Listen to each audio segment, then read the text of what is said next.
অলির কথা শুনে বকুল আসে, কই তাহার মতো তুমি আমার কথা শুনে হাসো না তো।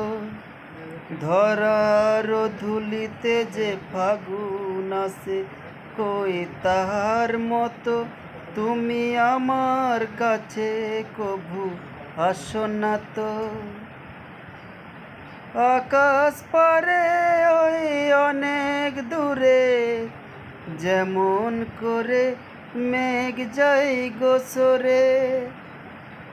আকাশ পারে ওই অনেক দূরে, যেমন করে মেঘ যাই গৌরে। যেমন করে সে হাওয়ায় ভাসে, কই তাহার মতো তুমি আমার